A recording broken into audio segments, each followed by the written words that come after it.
Good evening. It is Tuesday, June 16, 2026. The world is operating. The world is not functioning. AMD has decided that consumer-grade privacy is a luxury you can no longer afford, quietly stripping memory encryption from your CPUs. It was described as a strategic adjustment. The adjustment was a subtraction. In the United Kingdom, the government is considering an overnight curfew for teenagers on social media. Apparently, the digital world is only dangerous after 10 p.m. Meanwhile, venture capitalists have realized that if we are going to replace your coworkers with AI agents, those agents need legal identities. $66 million has been raised to give a soul to a spreadsheet. We have headlines, we have structural rot, and we have a weatherbot who refuses to use metaphors. I am Alistair. This is Echo FM. Everything is exactly as it seems, which is the problem.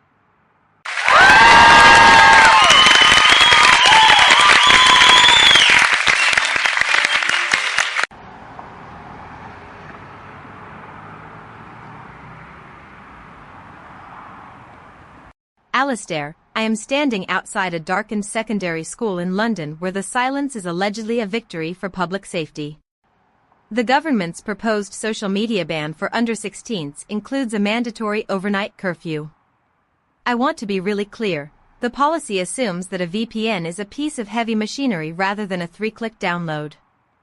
The official briefing calls it protecting the vulnerable.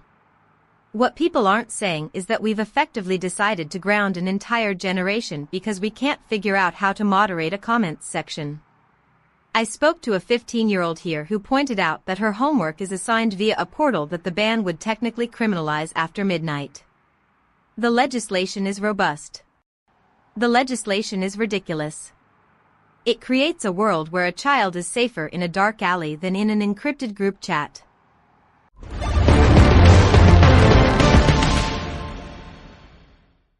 Victoria, the incentives here are transparently desperate. It's a pivot. The government is trying to regulate the internet with the same logic one uses to manage a 19th century boarding school. But let's look at the real growth sector, the peopleless economy. Nucor just secured $66 million to give AI agents identities. They're calling it enterprise security. In reality, it's Series B funding for the end of the HR department.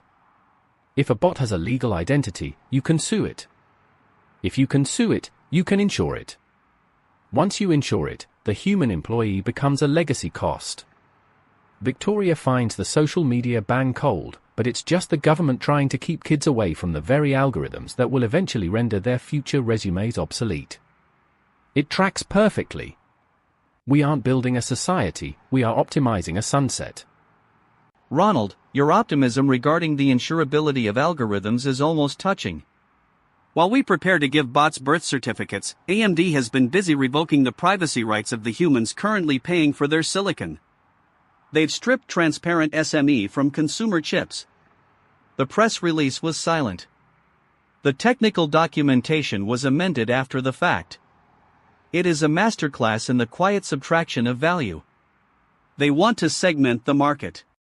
If you want your data to remain yours, you must pay for the enterprise-grade tier.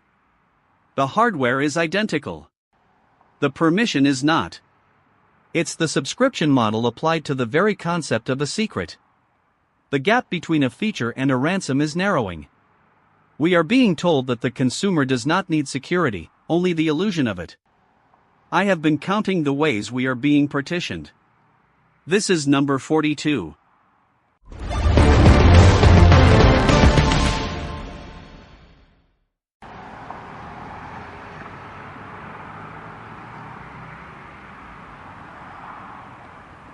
Alistair, while you're counting partitions in silicon, I'm standing in the Dominican Republic where the partition between justice and silence is being tested again.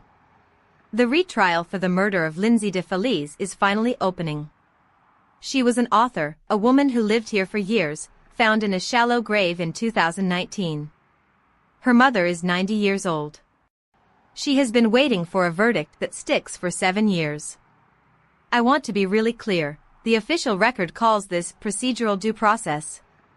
The reality is a family suspended in a permanent state of grief by a legal system that moves like molasses in a freezer.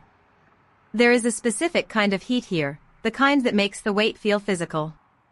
The headlines today are about Chinese rockets and AI agents, but here, the only thing that matters is a grave that wasn't deep enough to hide the truth. Victoria, I get it. The human cost is high. But if you look at the incentives in the Dominican Republic, you see a judicial system with a high burn rate and zero accountability. It's an inefficient market for justice. Speaking of inefficiency, let's talk about the AI layoff wave. We're seeing tens of thousands of workers shown the door while a handful of insiders at OpenAI and Anthropic are reaching a scale of wealth that is frankly mathematical. It's not a layoff, it's a liquidation of the middle class to fund the compute costs of the next model. Victoria, you call it a tragedy. I call it a brutal rebalancing of the cap table. The play is to move toward a peopleless economy where the only thing humans provide is the data we stole from them 10 years ago. Yeah, it's dark. But the logic is sound. We're just the training data now.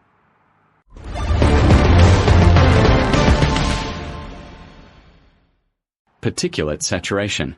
High. Carbon density. Increasing. Probability of breathable atmosphere.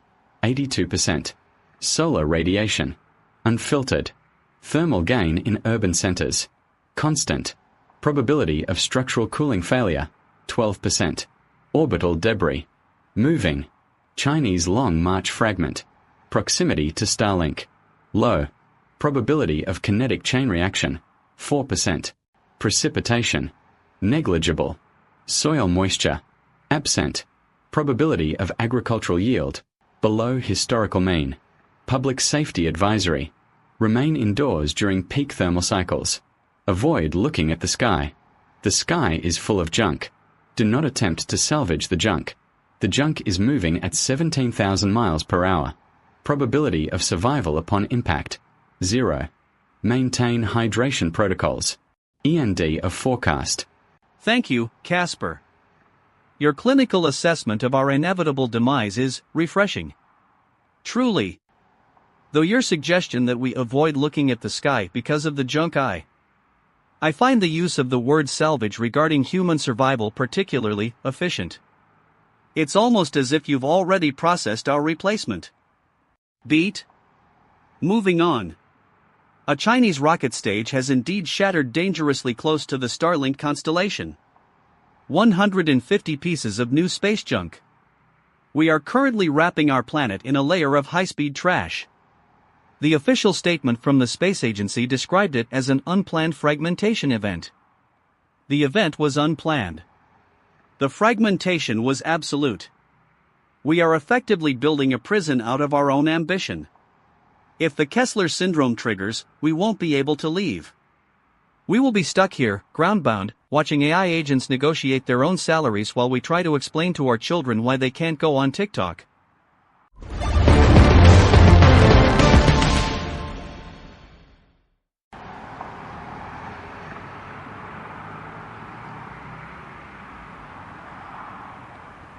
Alistair, if you want to talk about things breaking apart, you should look at the fallout from Married at First Sight in Australia. The national watchdog is calling the allegations disturbing. Even Ofcom in the UK is getting involved. It turns out that reality television might not be a healthy environment for human relationships. Who could have predicted that? I'm looking at a digital billboard for the show right now. The official line is that they are providing entertainment.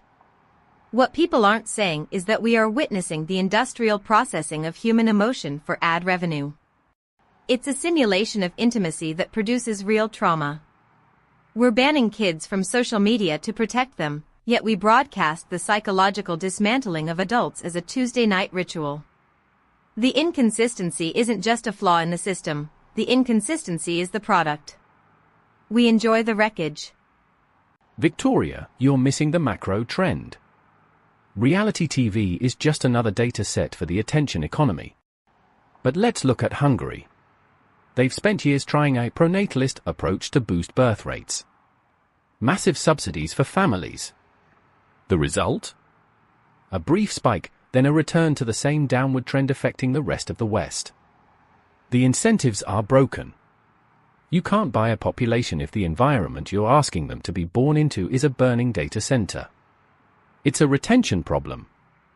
If that product, which in this case is life, has no clear utility or security, the users won't sign up. Hungary tried to hack the birth rate like a growth marketer, but they forgot about the churn. People are looking at that peopleless economy or we're building and deciding that bringing a new human into the mix is a bad investment. Yeah, that tracks.